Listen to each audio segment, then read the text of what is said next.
Awesome. Thank you for that introduction. We have a great panelist today. I would like to first start off with a question. Are you ready? Okay. Okay. What do you think is the biggest challenge facing LA youth in the creative and tech space? Anyone can start. Start. I think one of the areas that challenge or face us obviously is expanding our career technical educational program. Many of our programs aren't highly funded, and we don't have the operators within the school systems to provide the education necessary for our students in that space. So currently it's having educators and the funding to be able to create expansion within our schools. So that's one of the obstacles that we're facing now. Okay, thank you.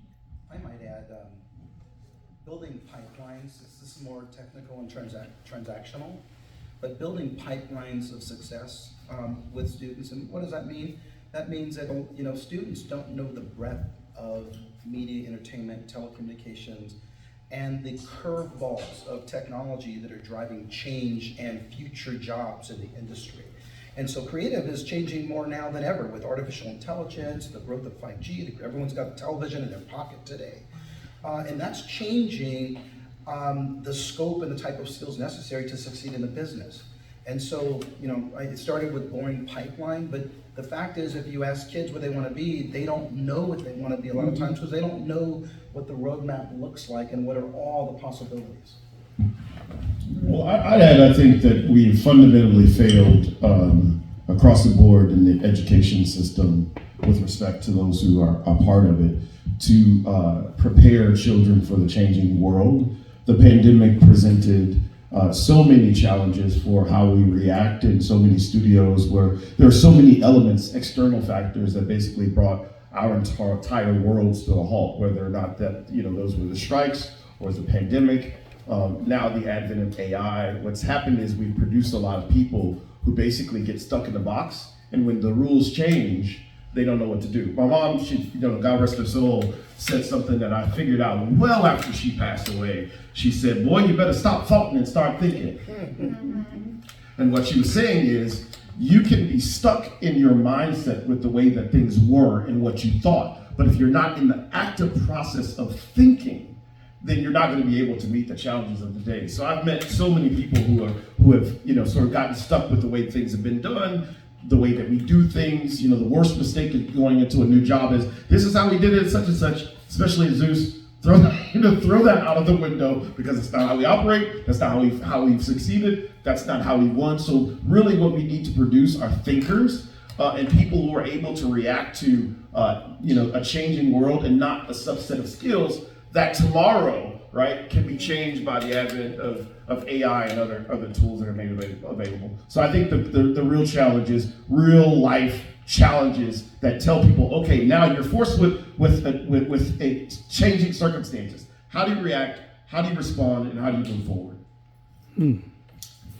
So you guys have talked a little bit about how learning how to deal with AI is becoming more prevalent and important when it comes to this type of industry. But can you name any specific job opportunities that young individuals who can have learned these skills can look into and potentially apply for it? Say that one more time.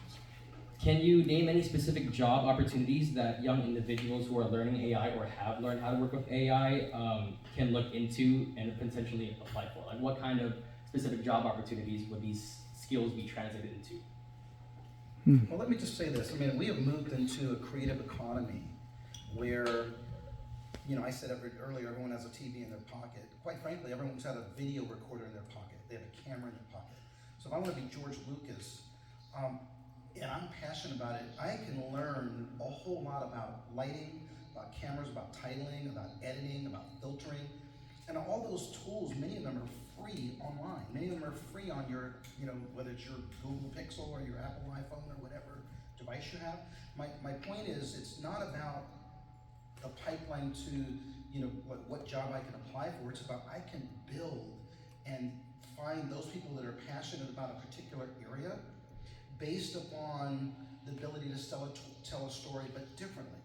You know, I tell students, I'm going to teach at USC today, this afternoon, and I tell my students, you should be looking at something called Sora, right? S-O-R-A, owned by Microsoft and OpenAI, very important AI platform for creation of content. If you don't know what's next, you're not going to be able to have skills that, or presidents like him as CEO of Zeus and co-founder of Zeus. They need people that can help solve problems and tell stories in the ways that up-and-coming storytelling would be. And so those kind of tools have become very much differentiated and valuable to you. Another one, by the way, Sora, Kling. Anyone know these? Midjourney. These are all new tools that are changing how we film, how we tell us, how we do backgrounds, how we do local locations. I was just gonna say, as you were saying those items, and you're talking about bringing a change to thinking out of the box. Obviously, with our students within K through 12 being exposed to those tools, because if there's not someone in the room that can share with them, these are the new ways in which to create and provide, our students won't have those tools to be able to move forward. And so it is critical to be able, as things are evolving, because it's changing rather quickly now. Things are changing just like your phone changed, right? And next year you'll get a new one. And so, the same thing is happening, as you mentioned, with these platforms that many of our students are not being exposed to. And so it would bring, a breath of fresh air to be out of the box, to be able to bring these systems between K and 12 so that our students are getting that exposure early so that they can figure out what it is I want to do. What is it that I can do now that I know that what this platform can enable me to do? Yeah, I'd say I like being wrong and being proven right, making strong statements. Even some of the efforts that I've done, the first major app that I created was Elf Yourself at Christmas. It's relevant because it's coming back around, I think, for the umpteenth season. I can't remember how many seasons we've done it, but I didn't think it was going to work. I didn't want to do it. I actually turned the folks down who said, hey, can you guys produce it? We did it anyway, and it became in the next year the #1 app in the world. So I was wrong then. I'm glad I was wrong because I made money from being wrong. In this case, I was wrong again about AI. I thought the limitations would be to create, once it would sort of, stop or fail at the creative threshold, that you still needed, humans to be creative. Boy, was I wrong, right? I mean, the things that you can generate, and I now pitch and create movies. I've used AI to facilitate a lot of that creative and some of the gaps that would require for someone, to sit and draw something I can have AI generated. My mentor, one of my great mentors, who actually introduced me to this whole world of Harpreet, Hamay Watt, has actually told me, he said, you're even being a technologist, he's like, dude, you're remarkably behind. You have no idea. So to answer your question and not go about it, I think anybody who's going out with a AI, focused resume is making a mistake. I think the reality is everybody that's in the industry where information is being processed should have a good handle on what tools are available to them and use AI as an augmentation to do their jobs better. Okay, with that said, I'm curious, what is your favorite top 5 AI apps that you're using now and what the schools are using? I gave you 2. Yes, if you you have a did. sound check with Sora and Kling, if we were having this last year, Sora nor Kling would be out. They're both new. And so when tools like this come out and they're well founded, and I say tools, but many they're transformatory. LA is the #1 filming capital of the United States for television commercials. Right? An industry we don't even talk about much. So we filmed a ton of commercials out here. And commercials are where you see a ton of you spend a whole day, 2 days on a set doing a commercial that's 30 seconds long, right? Locations, all of these are AI tools, Kling, Sora, Midjourney is another really good one. These are all tools that anyone that's young filmmakers, creative, I'd be studying these. By the way, I'd say one more thing. Also study measurement tools. Every filmmaker now needs to have a sense of how to build an audience, how to measure the audience. That's what Netflix is going to ask for, and that's what any distribution platform is going to ask for. So how do you measure audience, the demographics of your audience are pulling in? in addition to the into the front end AI. Do you have a favorite measurement tool, Pat? Each of them, Adobe, Salesforce, just a number of analytical tools.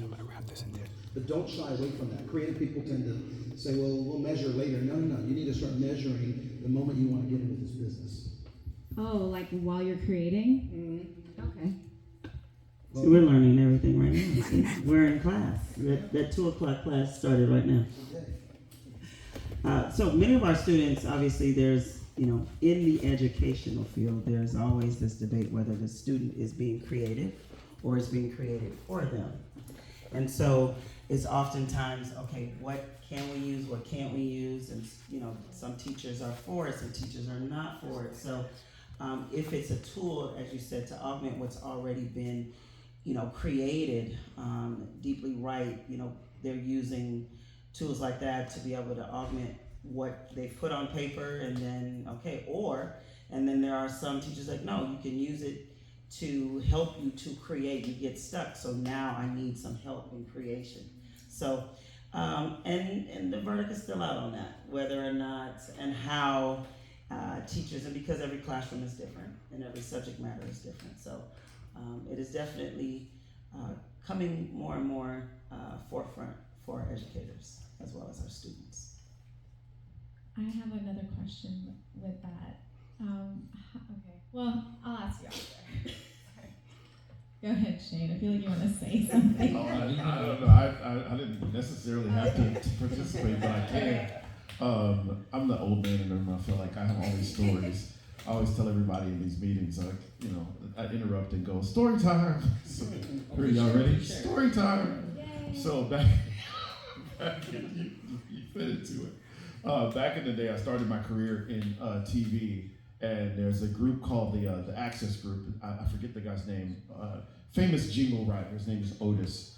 And he would come in and do this magical presentation all over the TV markets. And we basically have, the entrepreneurs, come in, do a sit down with him in a hotel room. He'd go back into his magical closet, write a jingle, and they would sign up for this, multi-million-dollar campaign, right?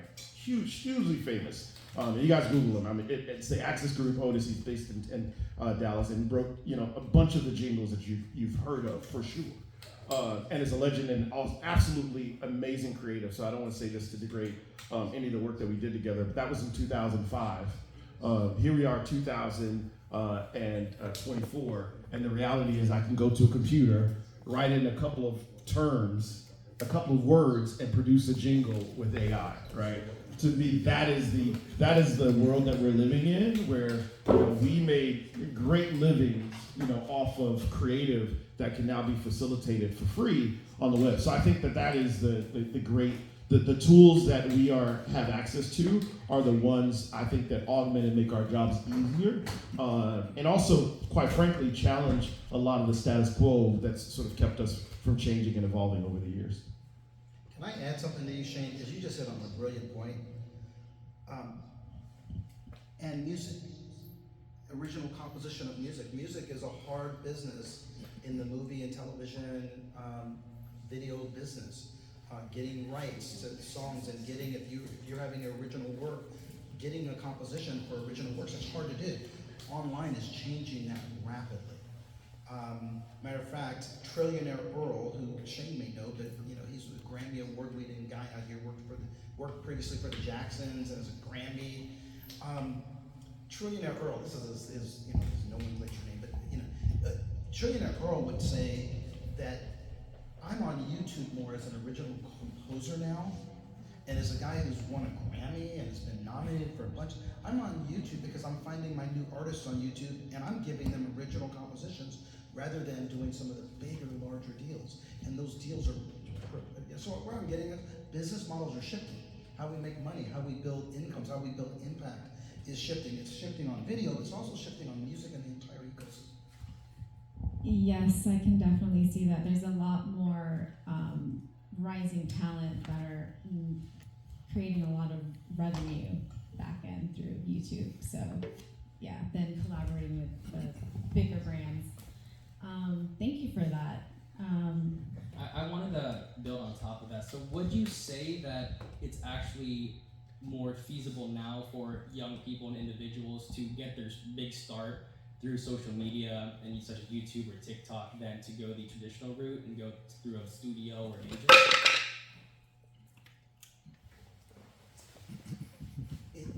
No, I think that it's a mistake, honestly, for most people to think that their career or their experience starts with the job.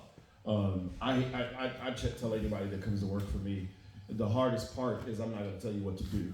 You know, I'm going to teach you to swim just like I learned how to swim. I'm going to put you in the water, and it's like, hey, you going to survive or not? You okay? You okay over there? Right? And so one of the things that happens, I think, is a lot of people come into the workforce and they expect to be trained. And again, in a world that's changing, there are no experts. Guy that works for me comes and says, "What do I do?" I was like, "I don't know. You figure it out." Right? And that's frankly been my role. I'll tell my age. I'm 44 years old. I've never applied for a job. Never had to apply for a job. The calls that I've gotten, including from this Heartbeat group and for LOL, has been, "Hey, we've got a problem. Can you fix it?" So I say that to say that I tell people that I hire with two very, very, very distinct qualities. And basically, this is it. If you have these two things, you're hired. Like, you can work with me, for me, and we can partner all together. Two qualities: humble and smart. Humble enough to admit what you don't know, smart enough to figure it out. And with that sort of disposition, I think you can survive and be in any type of arena. That said, a lot of people, sort of coming into an organization expect for everything that they need to happen there. And it's like, no, you really got to show up with your own tools. And those tools, that curiosity, that tenacity, should predate and pre-exist your tenure within the company. I would agree. I mean, I think, in education, the traditional theory, you come in, but in today's society now, I think it's different. You come in with some more life skills, right? Tenacity, being able to be humble, those are things that are not necessarily taught in a classroom. There's not necessarily a theory that teaches you that, but I do believe that if you come in with the mindset that I can do things, I can achieve, I can work hard, my work ethic is what's going to drive my position within a company, within an organization. I think those are the things that matter, which typically aren't what you're going to find necessarily in a book. So the theory part is changing, it's transforming, and there's a lot more to life skills that will make you more marketable within a company.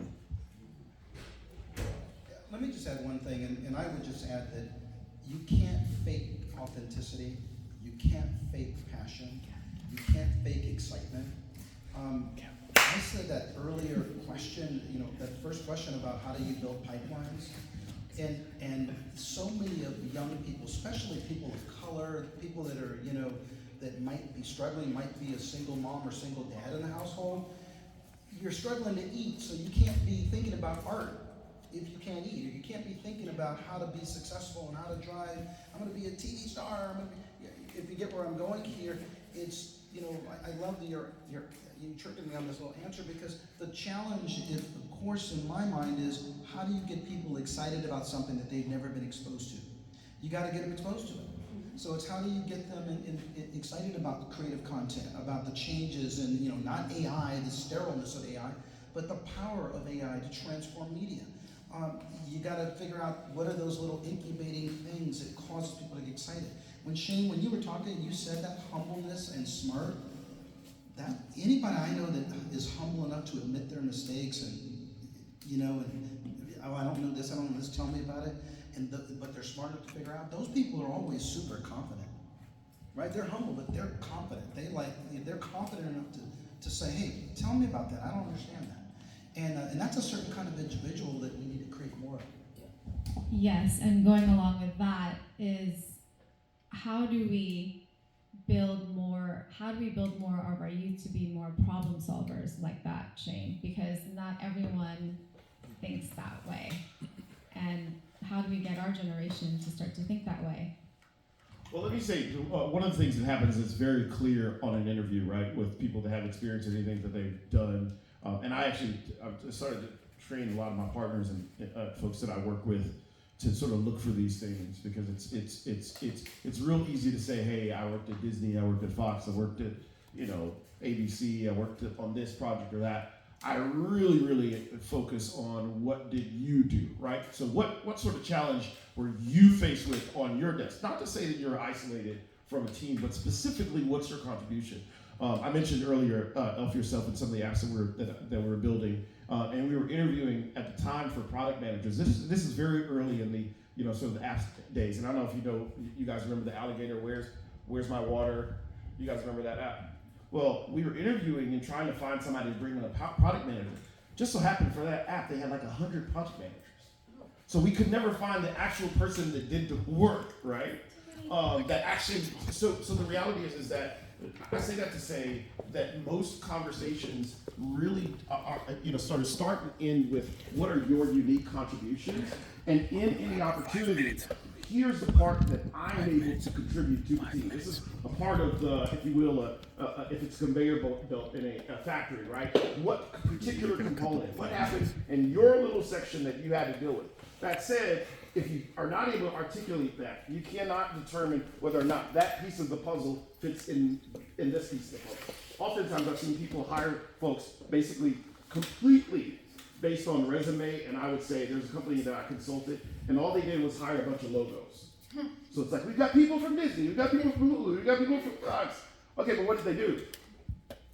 So when you meet with them, you realize they're completely misplaced because they didn't actually do anything. Like, they were on a team that did a lot, but their actual contribution was dependent on somebody else. So that said, everybody has to focus on what is my part, right? And how does that link? How does that link up with with you and with you, and how do we create the best team together? And that focused activity is what allows people to say, like, here's how I adjust my mind to beating, any challenge I'm prepared for because I'm presented because it's this part of the ecosystem that I can fit in. Thank you. Long answer, I'm sorry. No, that's great. Because you and Jeff also, all of your answers resonated with me in the sense that a lot of the times, the youth, they don't know how to cross that threshold from making money into doing what they want to do. And a lot of the times, I talk to a lot of my mentors, and I'm like, how did you become successful? And a lot of the times they said, it's one of those stories where I was sitting on the toilet and I was just trying to figure out how to make money, and I just thought every idea. And it's just one of those things where you have to figure out how to make money, how to make residual money while you're still in this creative tech path. I'll never forget, I use this sometimes. I'm teaching a lot of international students right now, so they won't get this, but this group will get this. I had teach this module on understanding the business underneath the business, right? Like, you just can't learn, I'm gonna be in media, I'm gonna be creative, I'm gonna do lighting. You gotta learn the whole enchilada, like in the business underneath it. So I have this little thing where we talk about Ray Charles. And I ask my students, Dave, do you know who Ray Charles is? And do you know who James Brown is? And I use those two guys. Now remember, this crowd, we know who Ray Charles and James Brown, but I got students who are like, I don't know, I think one was blind and one, and one could dance, like they very little. Yeah. And then I say, well, let's think about it from a different. Both of them were groundbreaking pioneers in the business in the 50s and 60s.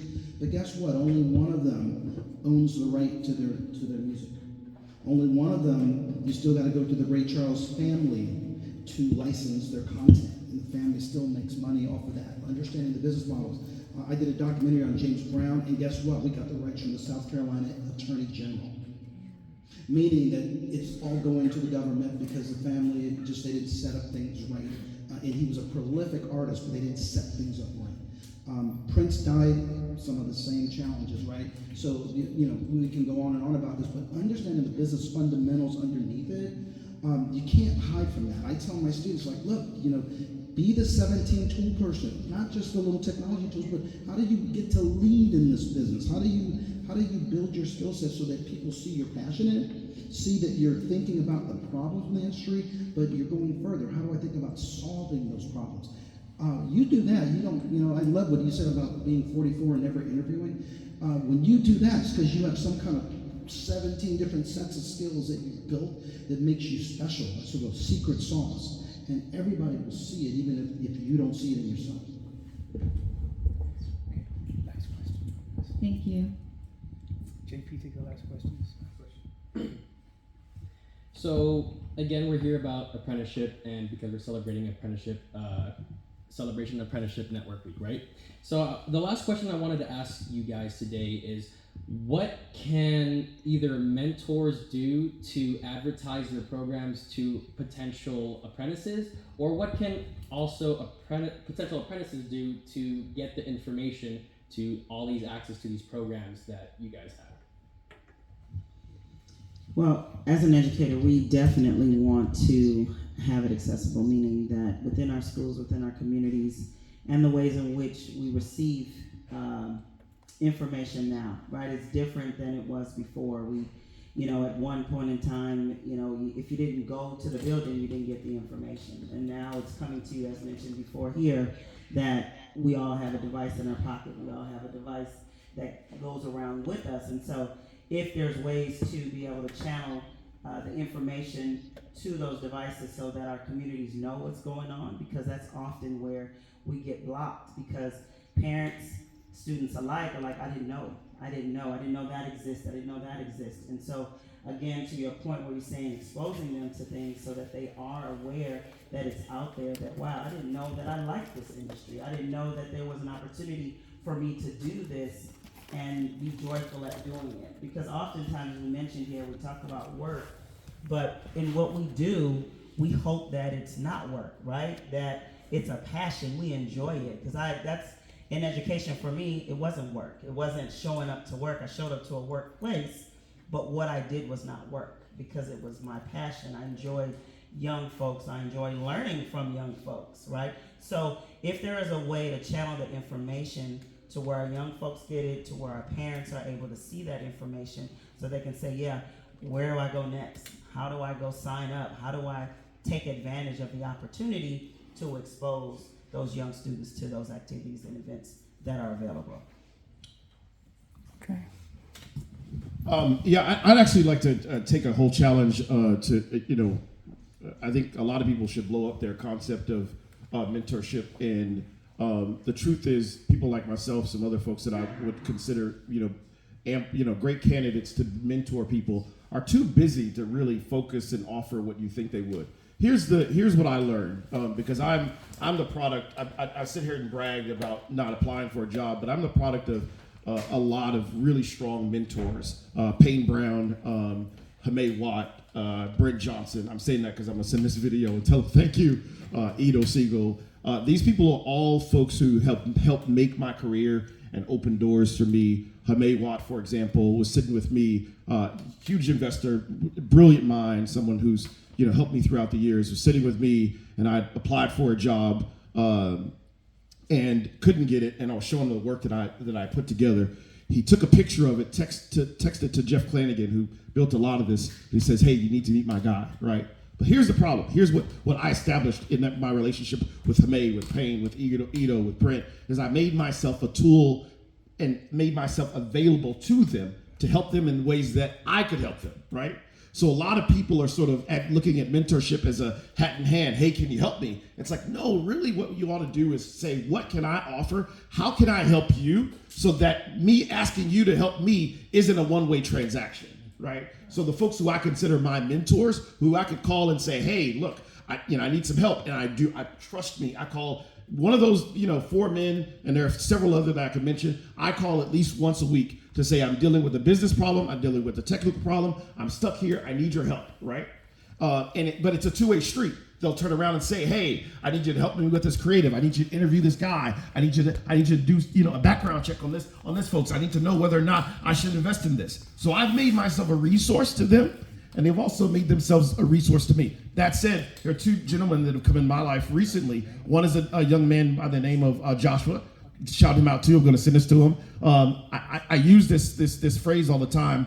One of my friends, Philip Ashley from Memphis, a chocolatier, said kindergarten got it right. It taught us to do one thing when we're presenting something: show and tell. He said, you can't talk about what you didn't bring with you. So this guy, Josh, walks up to me at one of our events. He said, "Hey, I'd love to do some work for you." I said, "Hey, let me see your stuff." He pulls out his phone. He shows me this amazing portfolio. Kid is only 20 years old and works with me everywhere he goes. Another gentleman who was going to be with us today has worked with me for over 20 years, Vaughn Dabney. Literally just, we were having a random conversation. I said, "Hey, come by Zeus. I think we could use your help." He's working there now with a pretty significant, opportunity with just no resume, no interview. It's like, hey, we could use your help because I needed him, he needed me, and we figured that there was a mutual relationship. So I say that to say, Kevin, the real focus for mentorship should be a two-way communication. What can I offer you in exchange for the knowledge and assistance that you'll return to me? That is dropping gems. Okay. So we're going to break. We're going to break, and there's going to be lunch served after the next segment. But we're going to break right now for 10 minutes and bring on another group of panelists. All right, well, thank you for having us today. We are at the Kevin Hart Studios. If you'd like to see more of this live stream, you can go to dakarlive.org. Okay. Thank you. Give them a round of applause for you guys.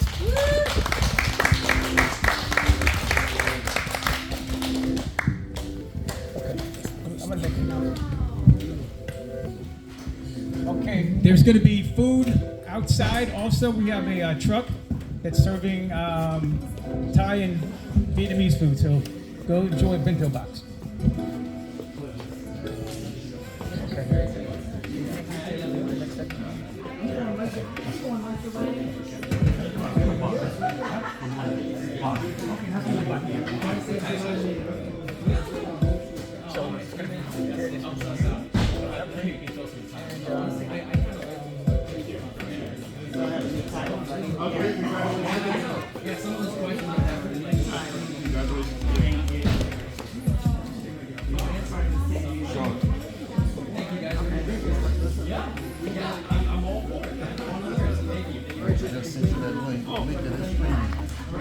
Oh, you sent it to me? I couldn't find it. Have him find it for me.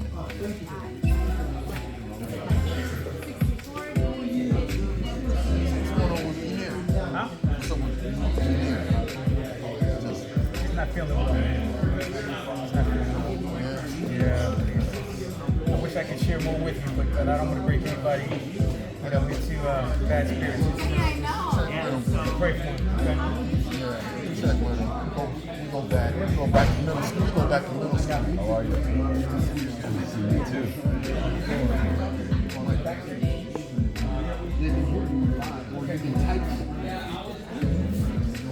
So Testing. Testing. 1, 2, 1, 2, 1, 2. Testing. Testing.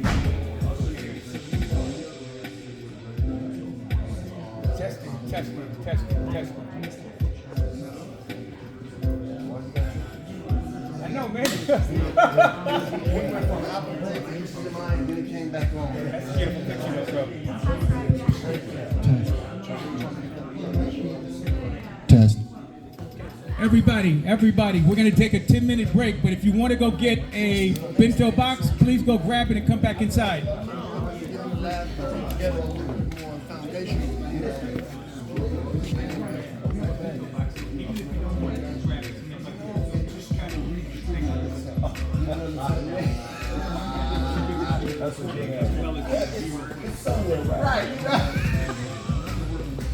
Man, I got to get one of my buddies. He plays college now. He stopped at high school.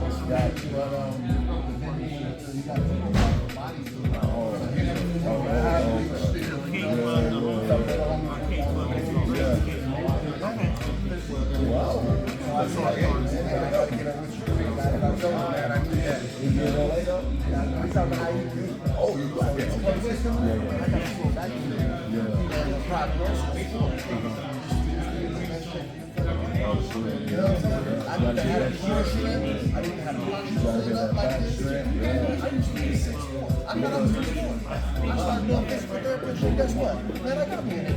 I'm saying, like literally. So I just gotta get up on it. I'll take care of myself. Yeah. But he was here. This David, you guys.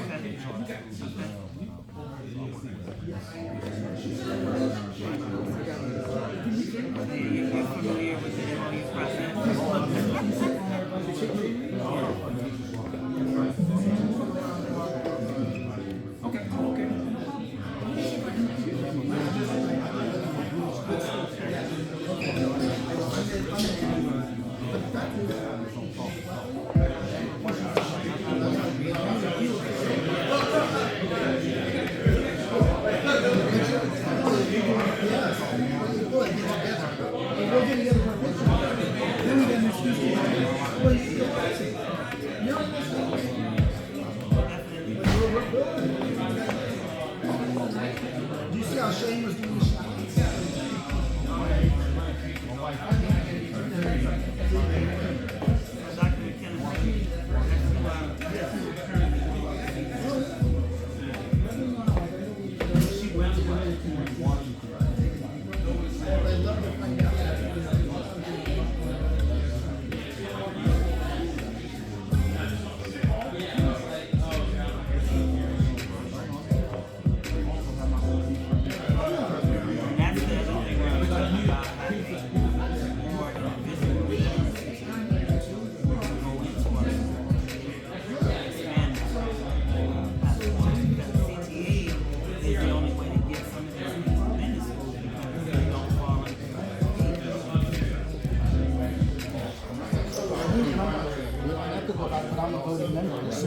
These are the other panelists here, David, Everett, and Dr. Walker.